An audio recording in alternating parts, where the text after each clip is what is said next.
If I ask you, why do you feel like you're in another codependent relationship and you've been in a codependent relationship before? Whatever your answer is going to reveal some type of belief that you have about yourself. Whether that means this is what I feel like I deserve, or maybe I feel like I'm being punished because I did such and such in my earlier adolescence, or, this is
that is negatively impacting your life.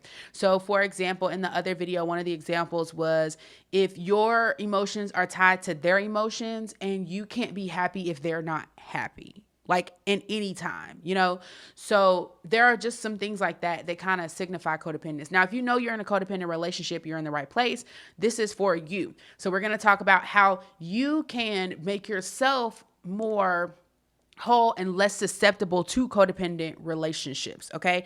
So, number one, well, let's just start off with this. Stopping codependency requires a combination of self awareness, self care, and intentional actions. Those three things. Okay. Stopping codependence is a combination between self awareness, self care, and intentional actions. You have to be super intentional about the things that we're talking about today. You have to prioritize and schedule in your self care the same way you would a meeting, the same way you would working with a client if you're an entrepreneur. The same way you would going to get your car washed or taking your dog to the vet. Like, you literally have to schedule in self care. And you have to also be self-aware of what relationships you're in right now that are codependent, and deciding, do I want to stay in this relationship or do I want to leave this relationship? That is up to you. I disclaimer, I do not tell people to leave relationships. You have to make that decision for yourself and decide whether that's what you want to do or not. But I'm here to help you have healthy relationships. All right. Because that's going to influence your ability to succeed. So, Number one, the first thing you can do to stop the cycle of codependency is to set boundaries. Okay. So establishing clear boundaries with others to protect your own well being. This is where you have to learn to say no. Like you have to learn how to say no and stand on that. Like stand on business. Okay. When you say no about something, you don't have to give an explanation. If you feel like you want to give one, you can, but you honestly don't have to. And if you are in a healthy relationship and you say no to something, the other person will respect it. They may seek to understand why, but they're not going to force you to say yes if you've already said no. You know what I mean? If they do, that starts to be a sign of an unhealthy relationship. But if you actually do it, then it becomes a sign of codependency. Okay. So number one is to set boundaries. Number two, you want to build a support network. I know this sounds corny and a lot of people skip this, but having a support network of other people who have either gone through what you're going through and have successfully made it out on the other side, or people who are currently going through what you're going through and also need support is very, very big. Like I think people people downplay the impact of being in a support group. People downplay the impact of having a life coach because they're like, oh, life coaches and support groups are for rich people. Like people who have lots of money to waste are going to hire a life coach or, pay to be in a support group. Like, no, people who are really serious about change and transformation are going to hire a life coach. When you have that strong support network, it really makes a big difference in your ability to progress and your ability to get back on track after a backslide. Because just from someone who has experience coming out of a relationship that was codependent, and even someone who has dealt with a lot of self-sabotaging behaviors like procrastination, perfectionism, like when I came out of that, it was hugely in part because I had a support group. Like I had people who were not necessarily checking me or holding me accountable, but just people who understood what I was feeling. And it made a massive difference, okay? Another thing you need to do is challenge your negative beliefs. I did an entire episode on challenging assumptions. I am going to make sure I link it in this video, okay? You have to start to think to yourself, what if that's not true? Like there's a lot of things that we tell ourselves throughout the day, and we make a lot of assumptions, and we have a lot of very strong beliefs. Beliefs is a part of what creates your reality. Okay. So when you are feeling like, okay, I'm experiencing this codependency because of this, whatever this is, right? If I ask you, why do you feel like you're in another codependent relationship and you've been in a codependent relationship before?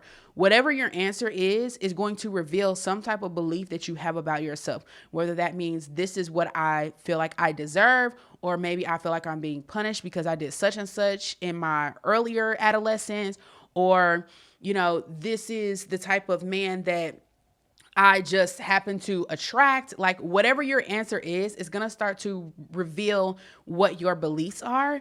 And we have to start challenging our assumptions and challenging our beliefs. Like if that belief that you're holding has gotten you to this place where you are now, well, let's start to ask ourselves, well, what if I didn't have that belief? What if I didn't think such and such was true? What if I didn't feel like I was being punished? And we start to live out our lives as if the belief is not true. And we're looking back and saying, hey, am I experiencing a change? Am I getting different results in my life? Am I attracting a different type of man, or a different type of friend?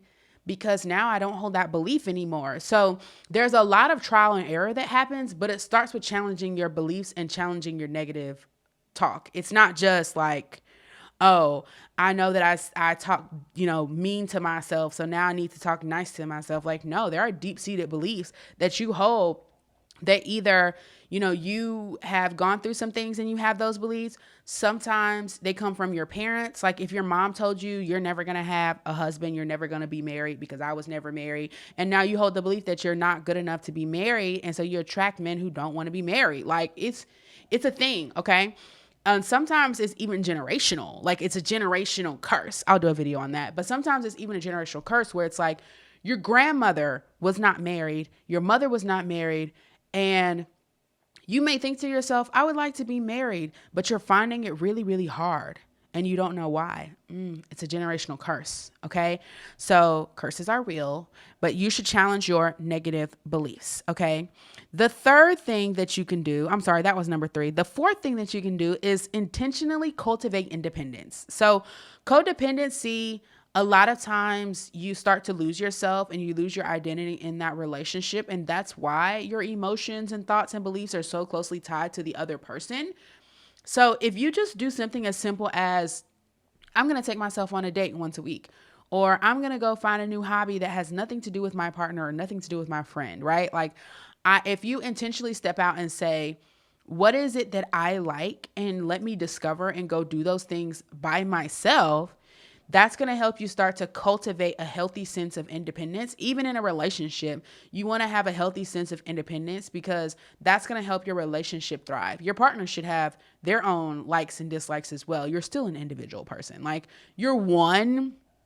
I know we get a little confused, like faith-based, because like in marriage, you're one, but you still have your own individual, like, I like to go do this such and such by myself. Like, you should still be an individual person and have some sense of independence. You have your own goals. You guys can have a couple goals too, but you have your own goals. You pursue your own goals. Sometimes you do things together, sometimes you don't, right? No hard feelings. The fifth thing you can do is practice assertive communication. So sometimes, and this helps with the saying no thing, like just learning to express your thoughts and feelings. Like if you have something that you need to say and you're finding it hard to say that to your partner, call a friend or call your mom or somebody and say, somebody you trust, and say, hey, I need to practice like saying this with you. I need to practice this because I'm going to have this conversation with my boyfriend, or I'm going to have this conversation with my best friend, my good friend, and I just need some support right now. And sometimes you really have to practice it, or stand in the mirror and practice it. I'm pointing that way because my mirror is that way. Stand in the mirror and practice it. Do what you got to do, right? But you have to ensure that your voice is heard and your boundaries are respected. And that comes through your tone of voice and how you communicate. You do not have to yell, okay? But you also don't want to come off in a passive tone like, yeah, I'm going to go bowling on Saturday. I mean, if I kind of want to, I mean, if you can come or not, I mean, it's whatever. Like, don't do that. Just say, I'm going bowling on Saturday. I'll see you when you get back. Like, it needs to be just very, this is it, that is what it is, but without being rude, but also like, just don't be so flimsy. Like, don't let people walk all over you. And it's hard when you first start. It's like, it's kind of hard. But for some people, it's freeing. They're like, oh my gosh, why didn't I do this sooner? Right? Why didn't I do this sooner? But sometimes you do have to practice that assertive communication. And then last but not least, you want to practice self-compassion. Be gentle with yourself. Give yourself grace. This is one of the things that I see for faith-based women who are like God-centered. The hardest thing to do is give yourself grace because you hold yourself to such a high standard that it's unrealistic. And so you end up putting this unrealistic pressure on yourself, and that causes a lot of other things like stress and anxiety and perfectionism. When you do it over and over again, it turns into perfectionism. But give yourself grace. Like, you're not supposed to do everything perfect. And this is another one that kind of comes from childhood, because if you had parents who were like, you got to have straight A's, you got to have A's and B's, you have to do this, you have to do that. And they wanted the best for you, but they made you into this like little perfectionist, and you grew up, and it doesn't just stop when you're not in school anymore. Like, it continues on into other areas of your life. So you really have to learn how to give yourself grace and give yourself leeway. I do this all the way down to my scheduling. Like, there is leeway in my scheduling for things to go wrong, so that if I get a little bit off track or I'm a couple minutes late, like, it's no big deal. Okay. So just learn to give yourself grace. Be a little bit more gentle with yourself, okay? Hopefully this helps you guys. Make sure you check the description box below, because I do have a freebie that you can download to help you start processing your emotions, and so you can really start becoming self-aware and understanding who you are and what it is that you really want. All right? Make sure you like, comment, and subscribe, and also share this with a friend. See y'all later.